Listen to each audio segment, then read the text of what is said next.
الحمدللہ والصلاة والسلام علی رسول اللہ وعلی آلہ واصحابہ ومن سار علی ہدی۔ اب تک کے عید میلاد النبی کے سلسلے میں 9 ناکام دلیلیں آپ نے دیکھی۔ اب 10ویں دلیل ہم دیکھتے ہیں۔ 10ویں دلیل کیا ہے کہ بعض علماء نے عید میلاد النبی منانے کا فتویٰ دیا ہے۔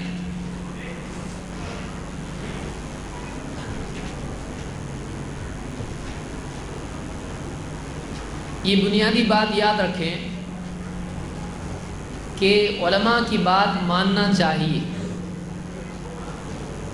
لیکن علماء کی بات اگر قرآن و سنت کے مطابق نہ ہو تو پھر علماء کی وہ بات چھوڑ دینا چاہیے۔ یہ ہمارا منہج ہے۔ اگرچہ بہت سارے لوگوں کے لیے یہ چیز قابل فہم نہیں ہوتی ہے، یہ اصول قابل فہم نہیں ہوتا ہے، فوراً وہ غصے میں آ جاتے ہیں کہ آپ علماء کو نہیں مانتے، حالانکہ اکثریت بلکہ تقریباً سبھی لوگ تمام علماء کو نہیں مانتے۔ ایک مسلک کا آدمی دوسرے مسلک کے علماء کے بارے میں کہتا نہیں، وہ دوسرے مسلک کے ہیں، اپنے کو اپنے مسلک کے عالم کی بات ماننا چاہیے۔ تو اس اصول کو 2 بنیادوں پر دیکھا جائے گا۔ ایک تو یہ اصول کہ تمام علماء کی بات مانیں سوائے وہ بات جو قرآن و سنت سے ٹکراتی ہو، قرآن و سنت کے مطابق نہ ہو۔ ایک اصول یہ۔ دوسرا اصول اپنے اپنے لوگوں کی ماننا ہے، چاہے کتنی غلط ہو، چاہے سمجھ میں نہ آتی ہو۔ ہاں، دوسرے علماء کچھ بھی بولیں، کتنا بھی صحیح بولیں، نہیں ماننا ہے۔ کیوں؟ دوسرے ہیں۔ ایک دوسرا اصول یہ ہے۔ یہ ہمارا اصول نہیں ہے۔ ہم یہ کہتے ہیں کہ قرآن و سنت کے مطابق جس کی بھی بات ہو اس کو تسلیم کیا جائے، اور قرآن و سنت سے ٹکرانے والی بات کسی کی بھی ہو اس کو تسلیم نہ کیا جائے۔ تو یہ اپنے پرائے کا جو اصول ہے یہ ہمارے ہاں نہیں ہے۔ ہاں، ہمارے ہاں اصول یہ ہے کہ صحیح بات کیا ہے اور غلط بات کیا ہے۔ صحیح بات کو قبول کریں، غلط بات کو چھوڑ دیں۔ پھر کبھی ایسا ہوتا ہے کہ ایک اچھا عالم، بڑا عالم بھی کچھ نہ کچھ غلط بات بول دیتا ہے۔ ہمارا اصول یہ ہے کہ اس عالم کو نہ چھوڑا جائے، ہاں اس کی اس غلط بات کو چھوڑ دیا جائے۔ اگر یہ اصول اپنایا نہیں جائے تو یا تو امت میں اندھی تقلید آئے گی، یا پھر امت میں تعصب اور فرقہ پرستی پیدا ہوگی۔ بس ہم کو نہیں ماننا ہے، کتنی بھی صحیح بولو ہم نہیں مانیں گے۔ یہ طریقہ صحیح نہیں ہے۔ صحیح طریقہ یہی ہے کہ ایک انسان دلیل کے ساتھ جس کی بات ہو، دلیل کے مطابق ہو، صحیح دلیل ہو، بات کو مان لے، اور اگر غلط بات ہو، چاہے کتنے ہی قریبی رشتہ دار کی بات ہو، کتنی ہی محبوب شخصیت کی بات ہو، اس کو ترک کر دیں۔ اس سلسلے میں بعض لوگوں نے دلیلیں پیش کی ہیں اور علماء کے نام ذکر کیے ہیں کہ فلاں عالم صاحب کا فتویٰ ہے کہ عید میلاد النبی منانا چاہیے، فلانا شیخ الاسلام ہیں، فلانا اعلیٰ حضرت ہیں، یا فلانا شیخ ہیں، فلانا عالم صاحب ہیں، فلانا مفتی ہیں، فلانا محدث ہیں، یا فلاں ہیں، فقیہ ہیں، یا جو بھی ہے۔ کسی عالم کا احترام اپنی جگہ ہے، لیکن دلیل ہر عالم سے اوپر ہوتی ہے۔ لوگوں کو دلیل کے ترازو میں تولا جائے گا، لیکن لوگوں کے مطابق دلیل کا ترازو ایڈجسٹ نہیں کیا جائے گا۔ آپ کیا کریں گے؟ فٹ پٹی کو لوگوں کے حساب سے ایڈجسٹ کریں گے؟ فٹ پٹی وہی رہے گی، ترازو سیم رہے گا، اس میں آپ دوسروں کو تولیں گے۔ یہ نہیں کہ ارے یہ تو اپنا ہے، اس کے حساب سے تھوڑا جھکتا تولو، اس کے حساب سے ترازو کو ایڈجسٹ کر لو، فٹ پٹی چھوٹی کر لو، اس کے لیے آپ نہیں کر سکتے۔ اور جو آدمی ایسا کرتا ہے اس کی پوری زندگی کا ترازو خراب ہو جاتا ہے۔ اس لیے ہم یہ کہتے ہیں کہ دلیل کے مطابق جو بھی بولے گا ہم مانیں گے، دلیل کے خلاف جو بھی بولے گا ہم اس کی بات نہیں مانیں گے. سب سے اچھا اصول یہ ہے. اور دلیل کیا ہے؟ دلیل اللہ اور اس کے رسول کی بات ہے صلی اللہ علیہ وسلم. اللہ تعالیٰ نے یہی اصول ہم کو دیا ہے. قرآن کریم میں اللہ تعالیٰ فرماتا ہے یا ایھا الذین آمنوا اطیعوا اللہ واطیعوا الرسول واولی الامر منکم. اے ایمان والو، اللہ کی فرما برداری کرو، اس کے رسول کی فرما برداری کرو، اور ان کی بھی جو تم میں معاملے کا اختیار رکھتے ہیں، جیسے مسلمانوں کا امیر، مسلمانوں کا خلیفہ، حاکم. تو اللہ نے اللہ کی بات ماننے کا حکم دیا، رسول صلی اللہ علیہ وسلم کی بات ماننے کا حکم دیا، اور جو امیر یا بڑے یا علماء ہوں ان کی بھی بات ماننے کا حکم دیا ہے. لیکن آگے اللہ نے کیا فرمایا؟ آگے اللہ تعالیٰ نے فرمایا فَإِن تَنَازَعْتُمْ فِي شَيْءٍ فَرُدُّوهُ إِلَى اللَّهِ وَالرَّسُولِ. پھر اگر تم میں کسی چیز میں اختلاف ہو جائے، تنازع ہو جائے، ڈفرنس ہو جائے، ڈسپیوٹ ہو جائے، فَإِن تَنَازَعْتُمْ فِي شَيْءٍ تو کیا کرو؟ فَرُدُّوهُ إِلَى اللَّهِ وَالرَّسُولِ. تو اس معاملے کو، اس اختلاف کو اللہ اور اس کے رسول کی طرف پھیر دو، اللہ اور اس کے رسول کی طرف پلٹاؤ. ان کنتم تؤمنون باللہ والیوم الآخر، اگر واقعی تم اللہ اور آخرت کے دن پر ایمان رکھتے ہو تو. ذالک خیر واحسن تأویلا، یہی بہتر ہے اور انجام کے اعتبار سے اچھی چیز ہے. اس آیت میں جہاں اللہ تعالیٰ نے اللہ اور اس کے رسول کی بات ماننے کا ذکر کیا ہے، وہیں مسلمانوں میں ذمہ دار قسم کے جو افراد ہوتے ہیں، جیسے مسلمانوں کا امیر یا علماء، مفتی، قاضی، جج، ان کی بات بھی ماننے کا حکم دیا ہے. لیکن یہ بات آپ یاد رکھیں، اگر آیت کو آپ پڑھیں تو آپ دیکھیں گے کہ اللہ نے اطیعوا اللہ کہا، اطیعوا الرسول کہا، لیکن اطیعوا اولی الامر منکم نہیں کہا، بلکہ اللہ تعالیٰ نے اولو الامر سے اطیعوا کا لفظ ہٹا دیا ہے. اللہ کے لیے اطیعوا کا لفظ مستقل آیا ہے.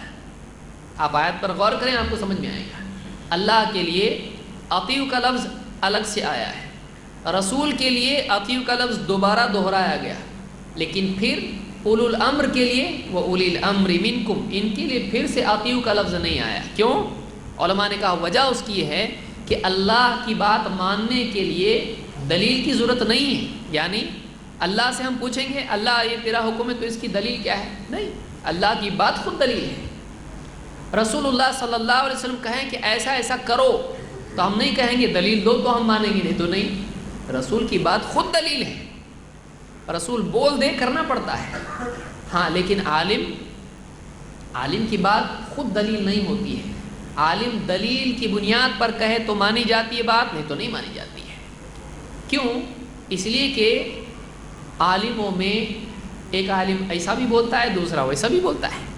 آپ بتائیے کوئی دو مسئلے آپ بتائیے جس میں اتفاق ہو. تقریباً مسائل عام ہمارے معاشرے میں جو پائے جاتے ہیں، ایک عالم بولتا ہے آپ نے فاتحہ دینا ہے، وہ بھی میٹھے پہ، دوسرا بولتا ہے فاتحہ نہیں دینا. ایک بولتا ہے درگاہ پہ جانا ہے، وہ بھی کندوری کا بکرا لے کے، دوسرا بولتا نہیں جانا ہے. ایک بولتا ہے تعظیم منانا ہے، دوسرا بولتا ہے نہیں باغ بن کے ناچنے کی ضرورت نہیں ہے. ایک بولتا ہے ایسا کرنا ہے، دوسرا بولتا ہے ویسا کرنا ہے. ایک بولتا ہے اس سے بیعت ہونے کے بعد اس سے آپ بیعت نہیں ہو سکتے، اس کے مرید بن گئے دوسرے کے مرید نہیں بن سکتے. دوسرا بولتا ہے ان کے مرید بنو، یہ زیادہ اچھے بابا ہیں، بہت پاورفل بابا ہیں.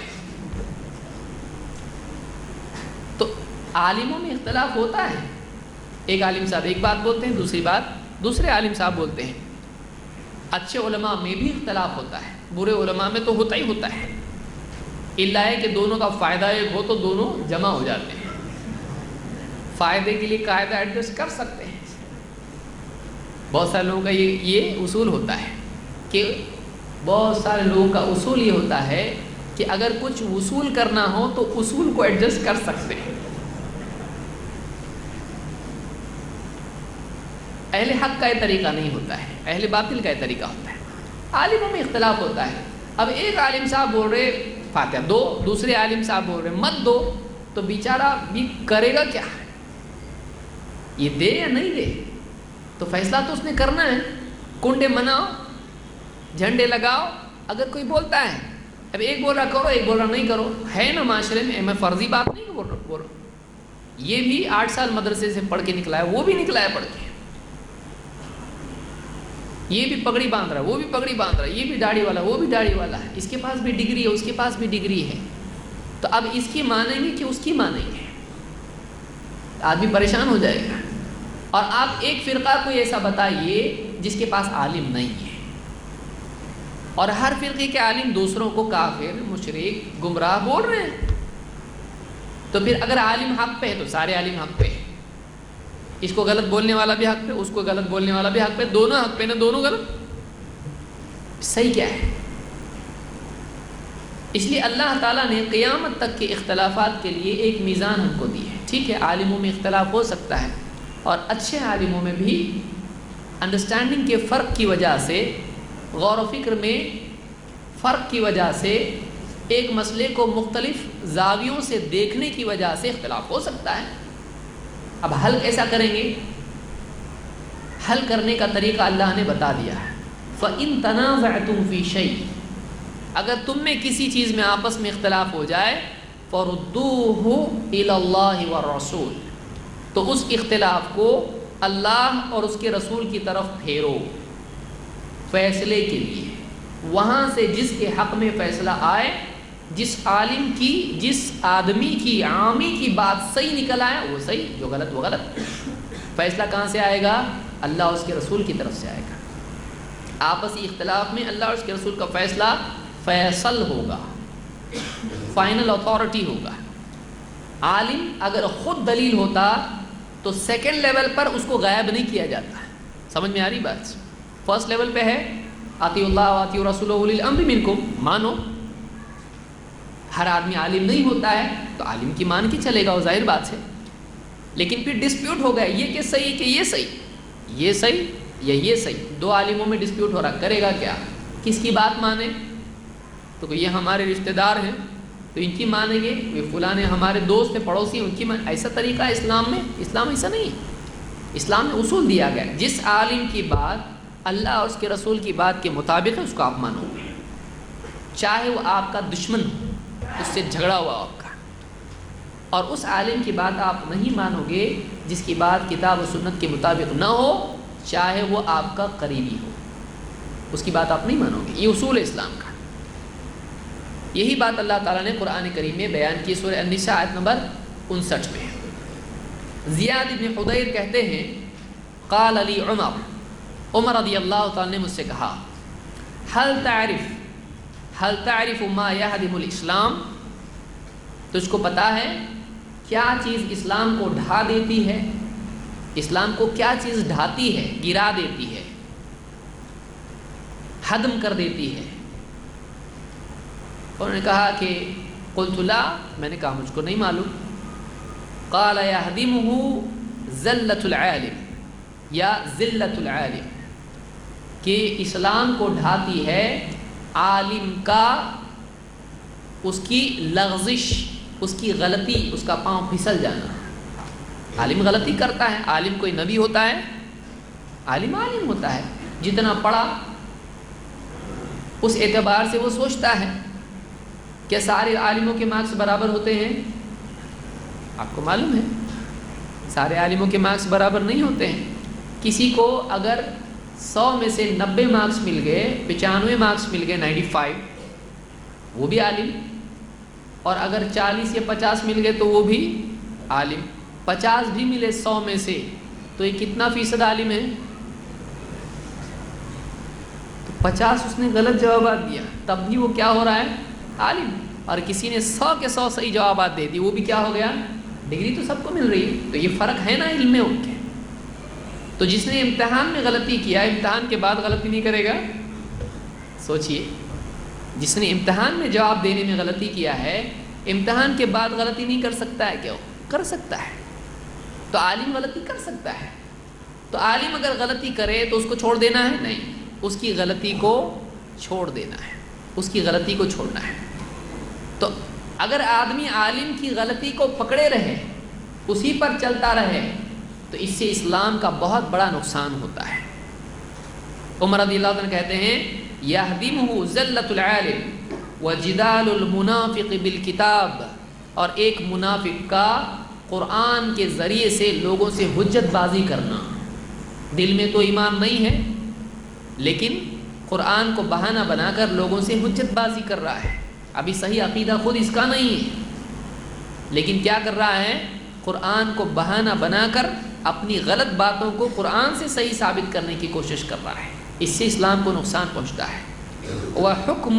وحکم الائمۃ المضلین، اور گمراہ کرنے والے رہبر اماموں کے فیصلوں سے اسلام ہدم ہو جاتا ہے۔ الائمہ امام، مسلمانوں کے حاکم، قاضی، فیصلے کرنے والے امام۔ تو مسلمانوں کا جو حاکم ہوتا ہے، جب وہ غلط طریقے سے فیصلہ کرے، خود گمراہ ہے، پھر وہ فیصلہ کرنے پر آئے، خواہشات کی بنیاد پر فیصلہ کرے گا، چاہے وہ حاکم ہو یا قاضی ہو، چاہے عالم ہو، جب وہ خواہشات کی بنیاد پر فیصلہ کرتا ہے تو اس سے امت گمراہ ہو جاتی ہے، اس سے اسلام ہدم ہو جاتا ہے۔ تو تین باتیں یہاں ذکر کی، ایک عالم کی غلطی، لغزش، دو منافق کا حجت بازیاں کرنا قرآن کو لے کر اپنی غلط بات کے ڈیفنس میں، اور تین گمراہ ائمہ کا، اماموں کا یا حاکموں کا لوگوں کو یعنی فیصلہ کرنا، گمراہی والے فیصلے کرنا۔ اس کو امام احمد اور دارمی نے روایت کیا ہے۔ تو ایک بات یاد رکھیں کہ بعض لوگ کہتے ہیں کہ فلاں عالم صاحب نے فتویٰ دیا ہے، وہ اتنے بڑے عالم وہ غلط کیسے ہو سکتے ہیں؟ تو دیکھیے، عالم سے غلطی ہو سکتی ہے، اگر اچھا عالم ہے تو اس سے بھی غلطی ہو سکتی ہے۔ جہاں کچھ عالموں نے، جیسے سیوطی ہیں یا ابو شامہ ہیں یا کچھ اور عالم ہیں، انہوں نے کہا کہ عید میلاد النبی منانا چاہیے، وہیں کئی دوسرے عالم بھی ہیں جنہوں نے کہا کہ یہ بدعت ہے، نہیں کرنا چاہیے۔ تو اس میں اختلاف ہے علماء میں، اور یعنی علماء نے کہا کہ یہ غلط ہے۔ اسی زمانے کے علماء میں سے مثال کے طور پر فاقہانی، تاج الدین فاقہانی، یہ مالکی علماء میں سے بڑے عالم گزرے ہیں، انہوں نے بھی اس کا انکار کیا، اور انہوں نے تو بہت سخت بات اس سلسلے میں کہی۔ انہوں نے کہا کہ یہ بطالون اور اکالون کا طریقہ ہے، بے عمل قسم کے لوگ اور کھانے پینے والے لوگوں کا طریقہ یہ منانا ہے، تو انہوں نے رد کیا ہے۔ اسی طرح سے مثال کے طور پر امام الشاطبی نے اپنی کتاب الاعتصام میں رد کیا ہے عید میلاد النبی کا، انہوں نے کہا یہ صحیح نہیں ہے، بدعت ہے۔ الشاطبی نے اس کا رد کیا ہے، اور یہ یعنی مالکی ہیں، یعنی امام مالک کے ماننے والے، امام مالک مدینے کے ہیں، تو انہوں نے بھی انکار کیا ہے۔ اسی طرح سے ابن تیمیہ رحمۃ اللہ علیہ ہیں، انہوں نے تو سخت اس پہ انکار کیا، بعض لوگوں نے ان کا قول ذکر کیا کہ وہ بھی اس کے قائل ہیں۔ کوئی آدمی اٹھا کے الاقتداء پڑھ لے امام ابن تیمیہ کی، الاقتداء، اقتداء الصراط المستقیم، اس میں انہوں نے رد کیا ہے اس کا۔ انہوں نے کہا کہ محبت پر تو اللہ اجر دے گا نبی کی، لیکن محبت کی بنیاد پر جو بدعت ایجاد کرے آدمی، اس پر اجر نہیں دے گا اللہ تعالیٰ۔ تو ابن تیمیہ اور بھی علماء ہیں جن کے نام آئے ہیں، تو علماء میں جس نے کبھی کسی نے ہاں کہا ہے عید میلاد النبی کے لیے، تو نہیں بولنے والے بھی ہیں۔ اب ایسا اختلاف جب ہو جائے تو ہم کو کیا کرنا چاہیے؟ ہم کہیں گے دیکھیں ٹھیک ہے، اگر یہ کرنے کا کام تھا صحابہ کرتے اس کو، صحابہ نے نہیں کیا، تابعین نے نہیں کیا، تبع تابعین نے نہیں کیا، چاروں اماموں میں سے کسی نے نہیں کیا، چار اماموں نے نہیں کیا۔ بہت سارے امام بولنے والے اس میں امام کو بھول جاتے ہیں، اماموں نے کدھر کیا ہے؟ چار امام سے بتاؤ ہم کو، کہ ان کو نہیں سمجھتا تھا؟ چلو ہم کو نہیں سمجھ رہا ہے، 1400 سال بعد والے ہم ہیں، ٹھیک ہے، ہم کو نہیں ان کو نہیں سمجھ رہا ہے، ان کو کیوں نہیں سمجھا؟ اتنی دلیلیں تو ہیں نا پھر عید میلاد النبی کی، جیسی بھی ہو، ان کو کیوں نہیں سمجھا؟ تو علماء کا نام دے کر کسی چیز کو ثابت کرنا یہ ایک کمزور طریقہ ہے بات کو ثابت کرنے کا۔ ہاں، دلیل دینے کے بعد علماء کا تذکرہ تائید میں پیش کیا جا سکتا ہے کہ دیکھیے ہم لوگ ان دلیلوں سے مان رہے ہیں اور اتنے سارے علماء اس کی تائید میں ہیں، تو یہ ہم کہہ سکتے ہیں کہ دیکھیے اتنے بڑے بڑے علماء ہیں جنہوں نے اس کو رد کیا ہے۔ امام شاطبی کی تو مستقل کتاب ہے 2 جلدوں میں، الاعتصام، اس میں پوری کتاب بدعت کے موضوع پر ہے۔ الاعتصام 2 جلدوں میں پوری کتاب بدعت کے موضوع پر ہے۔ بدعت کیسے ہوتی ہے، بدعت کیا ہوتی ہے، رد کیا انہوں نے، اس میں اس کو مثال کے طور پر ذکر کیا ہے، اور بھی چیزیں ذکر کی ہیں۔ تو خلاصہ کلام یہ کہ یہ 10 دلیلیں جن لوگوں نے ذکر کی ہیں، تو لا یسمن ولا یغنی من جوع والا معاملہ اس کا ہے کہ اس سے یعنی کچھ کام نہیں ملتا ہے۔ جیسے آدمی کہے کہ یعنی چمچے بھر پانی نہ پیاس بجھائے نہ نہانے کے کام آئے، تو ایسے ہی معاملہ ان دلیلوں کا ہے کہ اس سے اگرچہ دلیلیں صحیح ہیں، بخاری کی حدیث بعض مسلم کی روایتیں ہیں، قرآن کی آیات ہیں، لیکن ان دلیلوں سے جو بات ثابت کرنے کی کوشش کی جا رہی ہے وہ اس سے ثابت نہیں ہوتی ہے۔ اسی طرح کی دلیل ہیں، اور بعض جھوٹی روایات ہیں جن کو خود عید میلاد النبی ماننے والوں نے بھی جھوٹا کہا ہے۔ جھنڈوں والی روایتیں ہیں اور چراغاں والی روایتیں ہیں، اور بہت ساری ایسی روایتیں ہیں، خود امام سیوطی نے اس کے اوپر رد کیا ہے۔ تو جس کو خود انہوں نے رد کیا ہم رد کرتے بیٹھے، یہ مناسب بات نہیں ہے۔ مردود کو رد کرنے سے کچھ فائدہ نہیں ہوتا ہے۔ تو بہرحال یہ 10 دلیلیں تقریباً تھیں جو ٹاپ لیول کی دلیلیں ہیں۔ ان دلیلوں سے آپ کو اندازہ ہوگا کہ دور دور تک بھی اس سے عید میلاد النبی دکھائی نہیں دیتی ہے۔ اب کسی کو دکھائی دیتی ہے تو دن میں بھی انسان کو تارے دکھائی دے سکتے ہیں، لیکن اس کو ہوش و حواس میں نہیں مانا جاتا ہے۔ تو کوئی آدمی کچھ ثابت کرنا ہی چاہے تو پھر اس کے لیے ثابت کرنے کا راستہ قیامت تک کھلا ہوا ہے، پھر وہ جس چیز کو ثابت کرنا چاہے ثابت کر سکتا ہے، لیکن واقعتاً وہ چیز ثابت ہونا ایک الگ چیز ہے۔ ہاں اس کو بول سکتے ہیں بہت اچھی کوشش کی آپ نے ثابت کرنے کی، لیکن ہوا نہیں، تو اس کو انکریج کر سکتے ہیں، حوصلہ افزائی کہ آئندہ اور دلیلیں لے کے آؤ، آپ بول سکتے ہیں اس کو، لیکن وہ آدمی وہ ثابت نہیں کر پایا اپنی بات کو، کیونکہ دلیلیں کہیں جا رہی ہیں، یہ کہیں جا رہا ہے۔ دلیلیں ایک وادی میں ہیں، یہ ایک دوسری وادی میں ہے، اور اسے زبردستی کھینچ کے وہ بات نکالنا، یہ مطلب دلیلوں کے ساتھ میں یعنی نازیبا حرکت کرنا ہے۔ بہرحال اب ہم آتے ہیں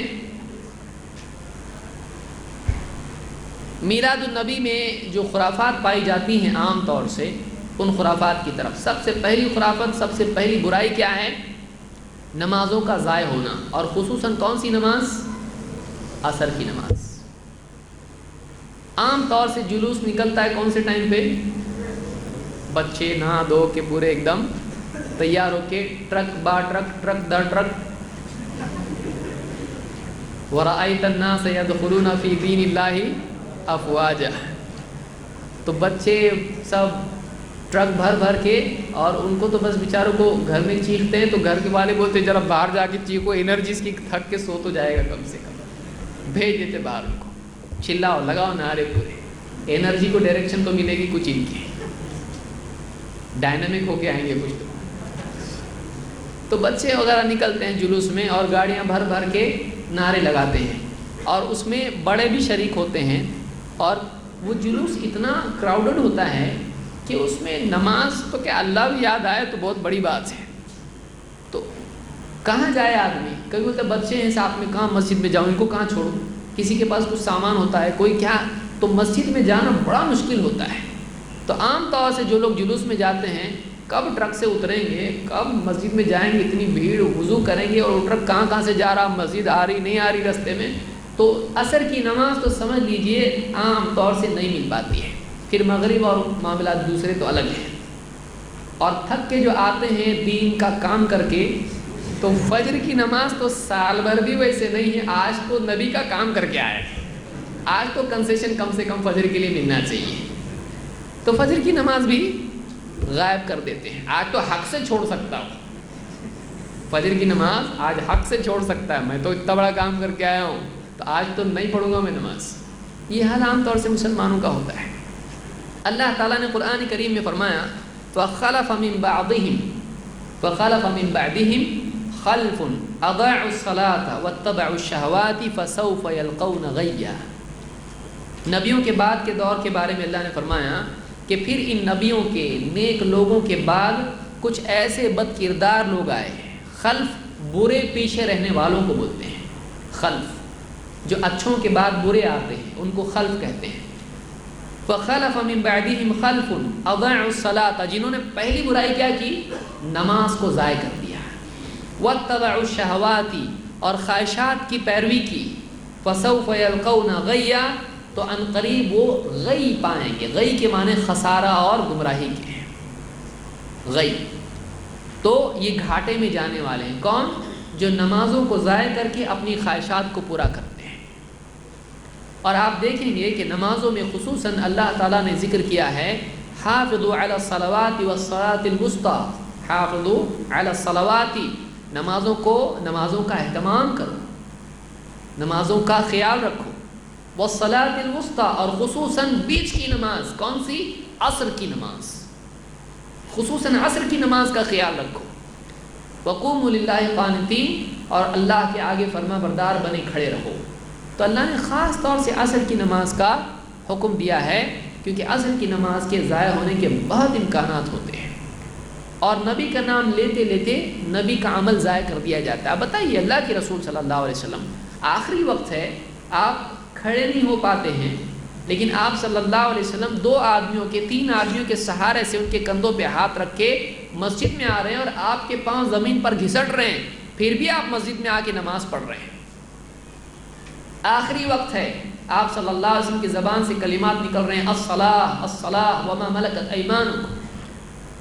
نماز نماز، اور اپنے غلاموں کا خیال رکھو، نماز کا خیال رکھو. آخری وقت تک نماز کا اہتمام. اور یعنی وہ آخری دن ہے نبی کا، آخری دن نبی صلی اللہ علیہ وسلم امت کو کیا بول رہے ہیں؟ نماز نماز. اور اسی دن کو مناتے ہوئے امتی کیا کر رہا ہے؟ نماز کو برباد کر رہا ہے. مذاق نہیں ہے. اور اوپر سے زبان سے کلمات یہ ہیں کہ نبی کا دامن نہیں چھوڑیں گے. یعنی اب بتائیے اس سے زیادہ دامن چھوڑنا کیا ہے، کہ جس چیز کی تاکید آخری سانسوں میں نبی نے بہت ڈٹ کے کی ہو، نماز آخری وقت میں، اسی دن دعویٰ کریں کہ نبی کا دامن نہیں چھوڑیں گے، لیکن کیا کرے؟ وہی عمل چھوڑے جس کو خاص طور سے بول کے گئے ہیں. تو کتنی یعنی سوچنے کی چیز ہے کہ مسلمان کیا کر رہا ہے. تو پہلی چیز جو اس دن کی برائیوں میں سے ہے، جو عام طور سے لوگ کرتے ہیں، وہ ہے نماز کا ضائع کرنا ہے. نمبر 2، گانے بجانے، قوالی. اور جب قوالی وغیرہ اور نعتیں وغیرہ ختم ہو جائے تو ڈسکو بھی شروع ہو جاتا ہے اس میں، کیونکہ ہر ایک کا اپنا ٹیسٹ ہوتا ہے، اس کے اعتبار سے وہ جذبات کی تسکین پاتا ہے. تو بہت سارے لوگ یہ سمجھتے ہیں کہ قوالی اپنی اسلامی رہتی ہے. قوالی زیادہ نان اسلامک ہے، کیونکہ قوالی کے اندر موسیقی تو ہوتی ہی ہے، لیکن قوالی کے اندر شرکیات اور خرافات بھی ہوتے ہیں. ہاں، دوسرے گانوں میں دوسری بے حیائیاں اپنی جگہ ہوتی ہیں، وہ بھی برا ہے، لیکن اس میں شرکیات کفریات تو نہیں ہوتے ہیں. قوالی میں عام طور سے شرکیات بھی آ جاتے ہیں، اور اللہ کی شان میں گستاخیاں بھی آتی ہیں. ہم تو جائیں گے سوئے مدینہ، اس کو جانا اور جنت میں جائے، کیا یہ؟ یعنی ایسا ہے، ہم کو جنت کی ضرورت نہیں ہے، ہم تو مدینہ جائیں گے. اور مدینے والے کی تمنا کہاں جانے کی؟ آخری وقت میں الرفیق الاعلیٰ. تو یہ کیا ہے؟ جنت کی تحدید. تو شعر شاعری میں عام طور سے اس طرح سے ہوتا ہے کہ ایک قیمتی چیز کو گھٹانا اور ایک گھٹیا چیز کو بڑھانا. شعر میں عام طور سے یہ ہوتا ہے، غلو اس میں ہوتا ہے، ایگزیجریشن اس میں ہوتا ہے. تو اس دن گانے بجانے بھی ہوتے ہیں، میوزک چلتی ہے، اور وہ ایک فیشن بن گیا ہے ٹیپو سلطان کی میوزک. لوگ یہ سمجھنے لگے ہیں، اور میں سمجھتا ہوں کچھ سالوں میں کمپلسری ہو جائے گی یہ میوزک. آفیشیل میوزک ہوگی عید میلاد النبی کی، اور نیشنل لیول پہ یہ ہوگا. ایسا لگتا ہے کہ آج عام طور سے یعنی عید میلاد النبی میں ٹیپو سلطان کی وہ فلمی میوزک لگتی ہے، اور سب ٹیپو سلطان اس پہ رہتے ہیں. گھر میں وہ ٹیپو سلطان نہیں ہے، گھر میں وہ ٹپو سلطان ہے. لیکن کیا ٹھاٹ ہے اس کی، اسلام کا جھنڈا لے کے بیٹھے ہیں. اس کے ہاتھ میں اسلام کا جھنڈا کہ جس کو اگر کوئی محبت سے داڑھی پہ ہاتھ پھیر لے تو ہاتھ میں آ جائے. ارے میں تو سمجھا اصلی ہے، چلتا واپس سے لگاؤ.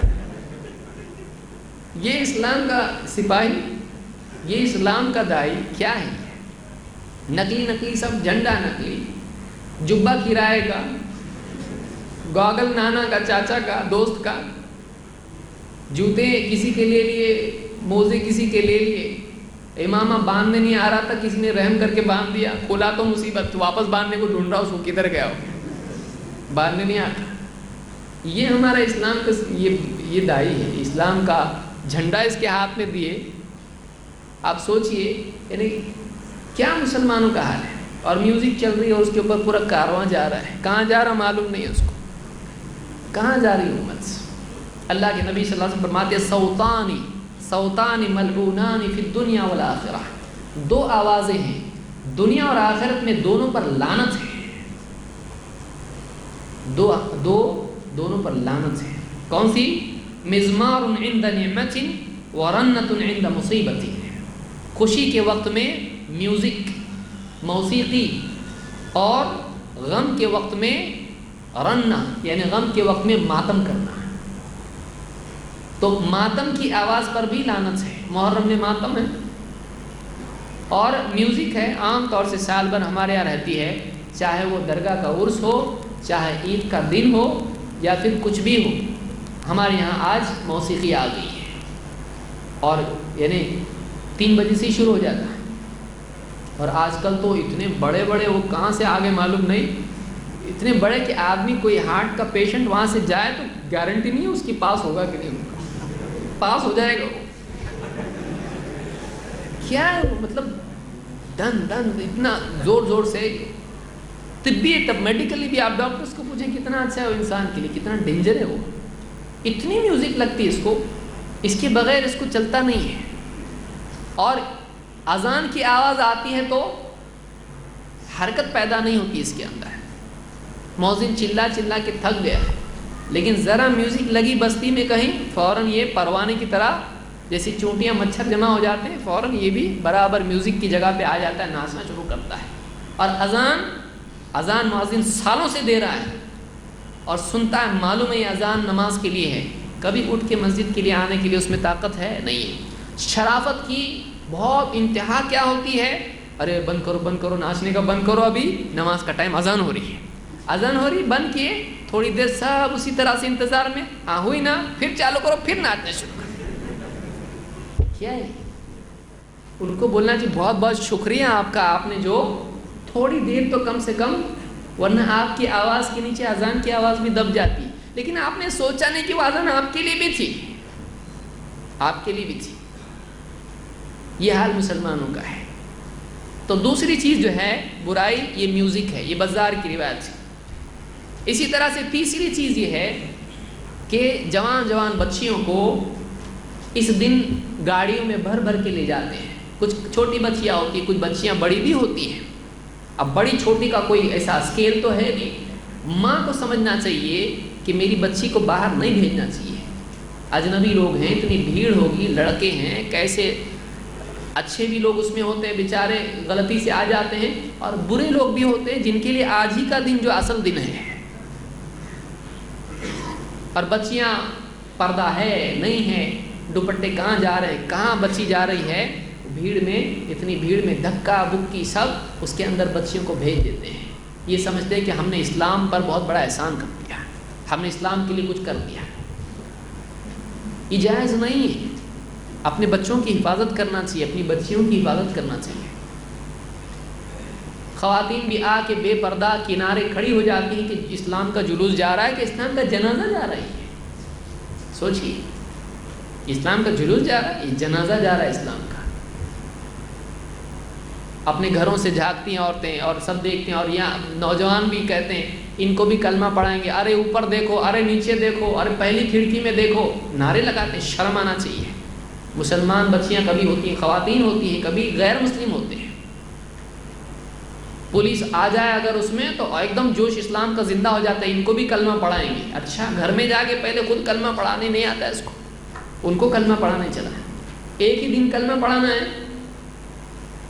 نہ اس کو قرآن پتہ ہے، نہ اس کو اسلام پتہ ہے، نہ اس کو سورہ فاتحہ ڈھنگ سے پڑھنے آتی ہے، 10 غلطیاں اس میں نکلیں گی، 7 آیتوں میں 10 غلطیاں کرے گا یہ، لیکن دوسروں کو کلمہ پڑھانا نکلا ہے وہ بھی سال میں ایک بار، سال بھر اپنے گھر میں نہ خود پڑھتا ہے کلمہ نہ گھر والوں کو پڑھاتا ہے، کبھی چیک بھی نہیں کیا ہے۔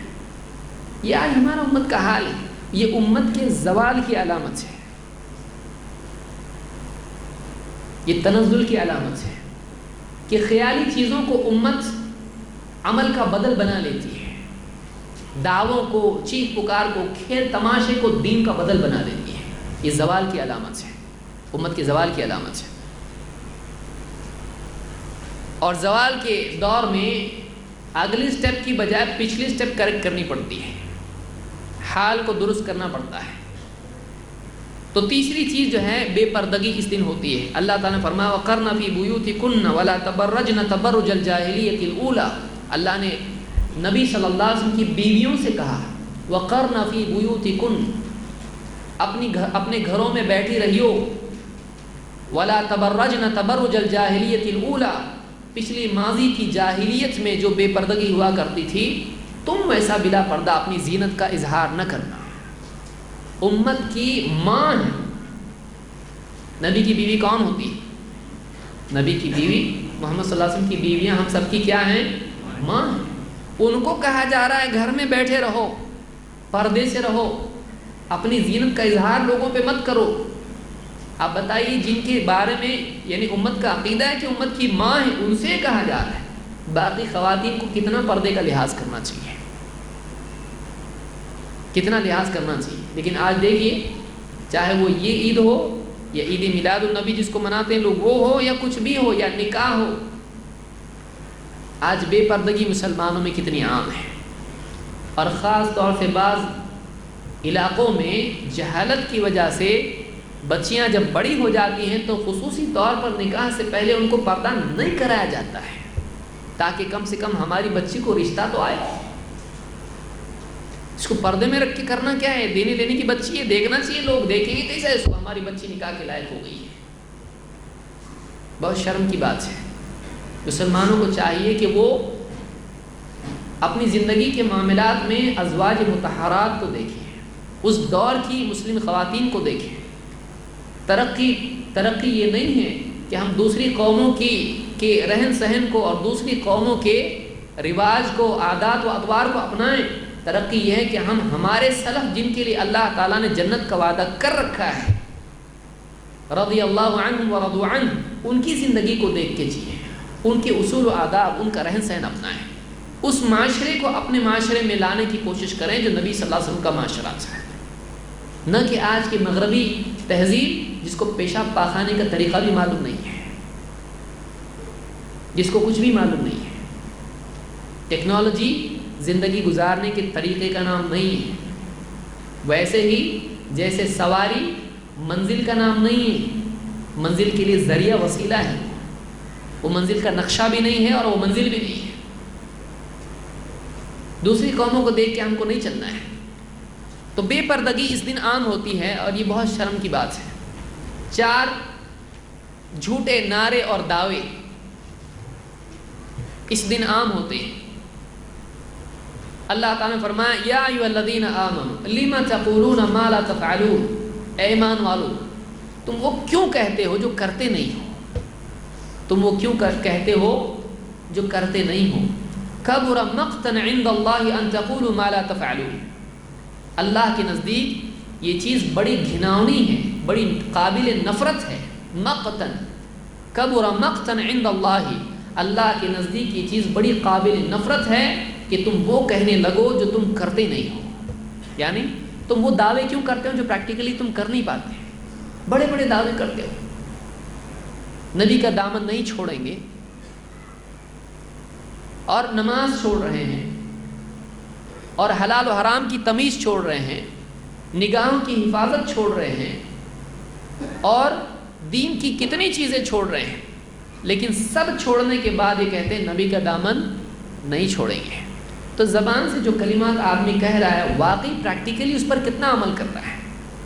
آدمی اتنے ڈیرنگ سے کہہ رہا ہے، کیا اس کے دل میں یہ خیال نہیں گزرتا ہے کہ جو زبان سے میں کہہ رہا ہوں علم یعلم بان اللہ یرا، کیا اس کو نہیں معلوم اللہ اس کو دیکھ رہا ہے، کہ اللہ کے سامنے بول رہا ہے اور دل میں معلوم ہے یہ آج کا ہی ہے، کل سے تو پھر اپنی وہ پرانی زندگی جیسی ویسی جینا ہے۔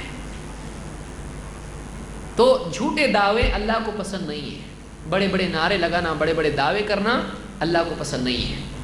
5 فضول خرچی کہ لائٹنگ کرنا اور پتاکے اور کیا لگانا، سب ہرے رنگ کے کاغذات پورے گاؤں گلیوں میں کوچوں میں، اور کیا کچھ نہیں خرچ اس میں ہوتا ہے، پھول وغیرہ لوگوں پہ لٹانا، یہ ساری چیزیں اسلام میں نہیں ہیں۔ مدینہ میں کبھی اس طرح سے لائٹنگ ہوئی، چراغ لگائے لوگوں نے، ایسے چلو چراغ لگائیں گے، آج نبی کی پیدائش کا دن ہے یا فلاں دن ہے، اتنا پیسہ جمع کر کے اگر غریب بچیاں جو گھروں میں بیٹھی ہوئی ہیں، اگر ان کے نکاح کا، ان کے معاملات کا، غریب نوجوان جو ہیں جن کے پاس نکاح کے لیے کچھ سیٹنگ نہیں ہے، نہ گھر ہے، نہ ان کے پاس دینے کے لیے مہر ہے، نہ ان کے پاس ڈھنگ کا جاب ہے، اگر یہ پیسہ جو پوری امت یا کم سے کم ہمارا ملک اس کے مسلمان جو خرچ کرتے ہیں اس پر، اگر یہ فضول خرچی کو ہٹا دیا جائے اور اس کو صحیح ڈھنگ سے استعمال کیا جائے، کتنا بڑا کام ہو سکتا ہے، کتنی فضول خرچی ہوتی ہے۔ تو یہ بھی اللہ کو پسند نہیں ہے۔ اللہ تعالیٰ نے فرمایا وَلَا تُبَذِّرْ تَبْذِيرًا، فضول خرچی مت کر، إِنَّ الْمُبَذِّرِينَ كَانُوا إِخْوَانَ الشَّيَاطِينَ، فضول خرچی کرنے والے یقیناً شیطان کے بھائی ہیں۔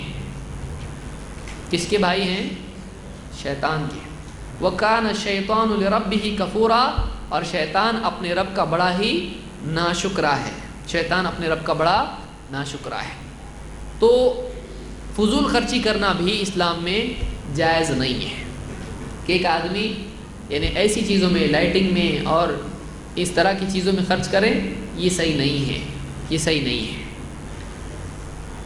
آپ بتائیے یہ جو ہرے ہرے کاغذات جو لگاتے ہیں، اس کی بجائے اگر دین کی کتابیں چھاپی جائیں اور مسلمانوں کو، غیر مسلموں کو تقسیم کی جائیں، تو کتنا بڑا فائدہ ہو سکتا ہے، کتنے لوگ راہ راست پر آ سکتے ہیں۔ لیکن اس کی بجائے ہر ایک کاغذ لگانے سے کیا ہوتا آپ بتائیے؟ اس سے زیادہ تو پتے اللہ نے لگا رکھے ہیں زمین پہ، ہے کہ نہیں؟ پیڑوں پہ کتنے پتے ہیں، کیا ہوا اس سے؟ تو آپ کے کاغذ نقلی لگانے سے کیا ہوگا؟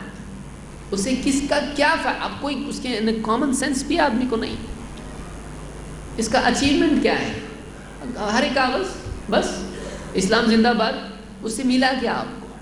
وہ پیسہ آپ کا اس میں گیا ہے۔ اس کی بجائے وہی کاغذ اگر اس پر دین کی باتیں، اس نبی کی حدیثیں اگر چھپی ہوتی اور وہ کاغذ لوگوں تک پہنچایا جاتا اور لوگ اس کو پڑھتے اور 100 آدمی میں سے اگر ایک آدمی بھی ہدایت پر آتا، تو کتنا بڑا کام ہوتا ہے، کتنا ویسٹیج آف ایفرٹس ہے۔ وہ باندھنے کو کتنی تکلیف ہوتی، وہ ادھر سے کھمبے پہ چڑھ رہا، اس کو شوق لگ رہا، وہ ادھر سے کھمبے پہ چڑھ رہا، وہ ادھر سے گر رہا، اس میں رسک فیکٹر وہ ایک الگ چیز ہے۔ تو کیا ملتا ہے اس سے؟ لوگ بھی پریشان ہوتے ہیں، اس کی گیلری میں جا رہے ہیں، اوپر ہمارے گھر میں کیوں آ رہے ہیں، ہمارے گھر میں مسلمان نہیں چلتے گوشت کھا کے، لیکن جا رہے ہیں ہمارا ہے، چلو بس تمہارا آئے گا تو پھر تم کو بھی نہیں دیں گے ہم، ایسے بیچارہ ہو گئے رہو۔ تو جا کے سب پورے گاؤں میں ہرا بھرا کر دی، اس کے بعد کیا؟ اس کے بعد کیا؟ 1 دن 2 دن 3 دن ہفتہ، اس کے بعد کیا؟ تو یہ اسلام نہیں ہے، یہ اسلام نہیں ہے۔ اسلام کا پیغام کہاں ہے؟ یہ پیغام ہے اسلام کا، بلکہ بہت سارے لوگ مسلمانوں کو دیکھ کے معلوم نہیں کتنے لوگ بدظن ہوتے ہوں گے، ایسا اسلام، اچھا ہم لوگ مسلمان نہیں ہیں، کتنے لوگ بدظن ہوتے ہوں گے، یہ کیا ہے اسلام؟ یہ کون سا اسلام ہے؟ کتنے لوگ بدظن ہوتے ہوں گے، آپ کو کیا معلوم ہے؟ آپ کبھی غیر مسلموں سے بات کر کے دیکھیے، وہ تو کیا ٹریفک جام کر کے رکھ دی ان لوگوں نے، مصیبت ہے ان لوگوں، کچھ فائدے کے نہیں لوگ۔ تو ہم دوسروں کو اگر کچھ دیں گے، ہم دینے والی قوم ہونا چاہیے کہ ہمارے پاس ایک بہت قیمتی چیز ہے دین، زندگی گزارنے کا طریقہ، وہ ہم دوسروں کو اگر دیں گے تو یہ ہم نے بہت بڑا کام کیا ہے۔ نعرے دینے سے یا بڑی بڑی باتیں کرنے سے، دوسروں کو تکلیف دینے سے دوسرے لوگ اسلام کی طرف نہیں آئیں گے، بلکہ اور دشمن مسلمانوں کے بنیں گے۔ تو بہرحال یہ برائیاں اس دن کی ہیں۔ اس سلسلے میں رسول صلی اللہ علیہ وسلم سے واقعی محبت کا تقاضا کیا ہے اور ہم کو کرنا کیا چاہیے. بہت ساری چیزیں ہیں، میں اس میں سے 3 چیزیں بتاتا ہوں. اللہ مجھ کو اور آپ سب کو عمل کی توفیق عطا فرمائے. کرنے کا کام کیا ہے؟ نمبر 1، ہم یہ عزم کریں کہ ہم اپنی زندگی کے تمام معاملات میں اللہ کے نبی صلی اللہ علیہ وسلم کی سنتوں کو اپنائیں گے. یہ ہماری نیت ہونا چاہیے. نیت کرنے کو بھی ڈرتا آدمی ہے کہ کرے تو کرنا پڑے گا، کرنا پڑے گا، اس کے سوا کوئی راستہ نہیں ہے. کہ ہم یہ ارادہ کریں کہ ہم اپنی زندگی کے تمام معاملات میں اللہ کے نبی صلی اللہ علیہ وسلم کے طریقے کو اپنائیں گے. یہ ایک اتنی قیمتی چیز ہے کہ اللہ تعالیٰ کی محبت کے پانے کا یقینی ذریعہ ہے.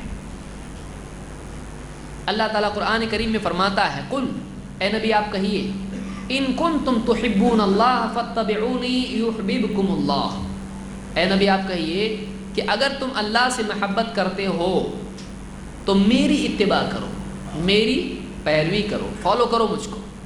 یحببکم اللہ، اللہ بھی تم سے محبت کرے گا. نبی کی اتباع کرو، اللہ تم سے محبت کرے گا. سمپل، کتنا آسان ہے. آپ سوچئے، نبی کی ایک سنت پر آدمی عمل کرے، اللہ کی محبت کا دروازہ وہاں سے کھل جاتا ہے. اور کیا چاہیے آپ کو؟ بہت بڑا کچھ کرنے کی ضرورت نہیں. نبی صلی اللہ علیہ وسلم کی سنتیں معلوم کرتے چلے جائیں، چھوٹی سنت، بڑی سنت، جیسی بھی سنت ہے، اللہ تعالیٰ کی محبت کا دروازہ اس سے کھل جاتا ہے. اللہ نے وعدہ کیا ہے، اللہ وعدہ خلافی نہیں کرتا ہے. فاتبعونی یحببکم اللہ، تو میری اتباع کرو، اللہ تم سے محبت کرے گا. نہ صرف محبت کرے گا بلکہ ویغفر لکم ذنوبکم، تمہارے گناہوں کی مغفرت کرے گا. واللہ غفور الرحیم، اور اللہ بڑا مغفرت کرنے والا، رحم فرمانے والا ہے. لیکن اگر نہیں تو اللہ نے کیا فرمایا ہے؟ قل اطیعوا اللہ والرسول، اے نبی کہیے اللہ کی فرما برداری کرو اور رسول کی فرما برداری کرو. فَإِن تَوَلَّوْا، لیکن اگر یہ فرما برداری نہیں کرتے ہیں بلکہ منہ موڑ کے، پیٹھ پھیر کے نکل جاتے ہیں، تو ان سے کہہ دو فَإِن تَوَلَّوْا فَإِنَّ اللَّهَ لَا يُحِبُّ الْكَافِرِينَ، تو لوگوں سے آپ کہہ دو کہ اللہ کافروں سے محبت نہیں کرتا ہے. پہلی آیت میں اللہ نے بتایا اللہ کس سے محبت کرتا ہے، دوسری آیت میں اللہ نے بتایا اللہ کس سے محبت نہیں کرتا ہے. تو اگر کوئی آدمی واقعی نبی سے محبت کرتا ہے، اس کو چاہیے کہ نبی صلی اللہ علیہ وسلم کی سنتوں سے بھی محبت کرے، اور صرف محبت نہیں بلکہ اس کی اتباع کرے، اس کو فالو، اپنی زندگی میں جگہ دے. آپ بتائیے کسی سے آپ کہیں آپ سے بہت محبت ہے، اس کو گھر میں آنے نہیں دے رہے آپ، نہیں باہر ہو. تو کیوں؟ بہت محبت ہے مجھ کو آپ سے. چلے گا؟ ایسی کیسی تمہاری محبت، گھر میں آنے نہیں دے رہے، آ رہا تو دروازے بیچ میں آ رہے، دائیں سے تو دائیں سے، بائیں تو بائیں سے، اندر ہی آنے نہیں دے رہا. ہم نبی کی سنتوں کو گھر میں آنے نہیں دے رہے اور باہر جا کے دعوے کر رہے ہیں ہم نبی کا دامن نہیں چھوڑیں گے. سچ ہے کہ جھوٹ ہے؟ کون یقین کرے گا؟ آئینہ بھی یقین نہیں کرے گا. تو ہم نبی کی سنتوں کو اپنی زندگی میں، اپنے گھروں میں داخل کریں. اسلام کو گھر میں سب سے بڑا مقام دیں. گھر کا جو ہے، جیسے الیکٹریسٹی کا پورا سرکٹ ہوتا ہے، فیوز ہوتا ہے، گھر کا پورا نظام جو ہے اسلام پہ چلنا چاہیے. گھر کا پورا نظام اسلام پہ چلنا چاہیے. نمبر 2، نبی کی محبت کا تقاضا، پہلا تو ہے کہ اتباع اور فرما برداری نبی صلی اللہ علیہ وسلم کی. نمبر 2، اللہ کے نبی صلی اللہ علیہ وسلم کے دین کو دوسروں تک پہنچانے کا عزم، پکا ارادہ. کہ جب ہم مانتے ہیں کہ یہ نبی رحمت ہیں اور آپ کا دین دین رحمت ہے، ساری انسانیت کی فلاح اور بھلائی اس میں ہے، ہم کو چاہیے کہ اس کو ہم دوسروں تک پہنچائیں، دوسروں تک پہنچائیں. اللہ کے نبی صلی اللہ علیہ وسلم فرماتے ہیں بلغوا عنی ولو آیہ، میری طرف سے پیغام پہنچا دو، چاہے وہ پیغام ایک آیت ہی کیوں نہ ہو، ایک آیت ہی صحیح، اس کو دوسروں تک پہنچاؤ. اس حدیث کو امام البخاری نے روایت کیا ہے. تو اس حدیث سے معلوم ہوا کہ اللہ کے نبی صلی اللہ علیہ وسلم نے حکم دیا اس بات کا کہ ایک آیت ہی صحیح دوسروں تک پہنچاؤ. تو جو ہم نے اپنے نبی سے لیا اس کو ہم دوسروں تک پہنچانے والے بنے. اپنے گھر سے شروع کریں. ٹھیک ہے، باہر آپ کو پٹائی کا ڈر ہے، یہ نہیں بلا کون مولے، ٹھیک ہے، آپ گھر میں تو بول سکتے ہو، گھر میں تو بتا سکتے ہیں، اپنے ماتحتوں سے بتا سکتے ہو، ٹھیک ہے بیوی نہیں مانتی آپ کی بات، بچوں سے تو زور زور سے بیان کرو، بیوی بھی سننا شروع کرے گی. گھر کے اندر ماحول بنائیے، گھر کے باہر دوستوں میں تذکرہ کیجیے، اور آگے جہاں تک آپ کی طاقت ہے آپ جو بھی بہانہ آپ تلاش کر سکتے ہیں آپ پہنچائیے. ایک عورت اگر اس کو معلوم ہو جائے کل پانی بند ہے، وہ سکون سے رہ سکتی ہے؟ نہیں رہ سکتی، برابر بتائے گی. ایک آدمی اس کو معلوم ہے کل پورا شہر بند ہے، دکانیں بند رہنے والی ہیں، اس کو سکون آتا ہے، وہ سب کو بیان کرتا ہے. اس کے پیٹ میں بات رہ نہیں پاتی، وہ بتاتا ہے لوگوں کو، سوچتا ہے کہ میں کچھ تو بھلا کر رہا ہوں ان کو بتا کے. لوگ جہنم میں جا رہے ہیں، ان کو معلوم نہیں صحیح زندگی کا طریقہ کیا، اور آپ چپ بیٹھے ہیں، آپ گونگے بنے بیٹھے ہیں. اس سے زیادہ افسوس کی چیز کیا ہو سکتی ہے؟ اور باہر والے تو باہر والے، اب گھر والوں کے لیے زیادہ گونگے ہیں. بہت سارے لوگ تو باہر بولتے ہیں، گھر میں گونگے ہو جاتے ہیں. تو یہ ایک عجیب قسم، گونگے پن کی عجیب قسم ہے یہ. تیسری چیز کرنے کا کام یہ ہے کہ آج عالمی سطح پر میڈیا میں کچھ لوگ یہ کوشش کر رہے ہیں کہ کسی طرح سے اسلام کا چہرہ مسخ کیا جائے، اسلام کا پکچر بگاڑا جائے، نبی صلی اللہ علیہ وسلم کی امیج خراب کی جائے، قرآن کے بارے میں غلط باتیں آؤٹ آف کانٹیکسٹ بیان کی جائیں، پس منظر سے کاٹ کے سیاق و سباق سے نکال کر قرآن کی باتیں پیش کی جائیں، نبی صلی اللہ علیہ وسلم کی باتیں پیش کی جائیں، اور اسلام کو دنیا کے لیے، عالم کے لیے، انسانیت کے لیے ایک خطرہ بتایا جائے. اس وقت میں بہت بڑی ضرورت ہے کہ واقعی اللہ کے نبی صلی اللہ علیہ وسلم کے اسلام کے ڈیفنس میں ہم کھڑے ہو جائیں. لیکن یہ ڈیفنس کون سا ہے؟ ڈیفنس ہو علمی دفاع، کہ میڈیا ہی کا استعمال کرتے ہوئے، چاہے وہ پرنٹ میڈیا ہو یا کوئی اور میڈیا ہو، ہم واقعی اسلام کا سچا پیغام، جو حقیقی اسلام ایز اٹ از، اسلام واقعی کیا ہے، بے آمیز شکل میں واقعی اسلام کی دعوت ہم دوسروں تک پہنچائیں.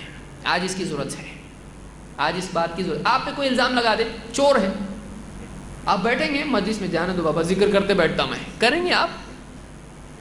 اور آپ کے کان میں کوئی بولے ان اللہ مع الصابرین، کہے گا صابرین بولے گا، الزام لگا رہے ہیں میرے اوپر، برداشت کریں گے آپ؟ بولے آپ چور ہیں، آپ مسجد کا پیسہ کھا گئے، آپ فلاں بینک کا پیسہ کھا گئے، فلاں آپ کے اکاؤنٹ میں سے چوری کر، میری بھی جیب میں آ رہے، کوئی بول دیا گیا، برداشت کریں گے آپ؟ نہیں کریں گے.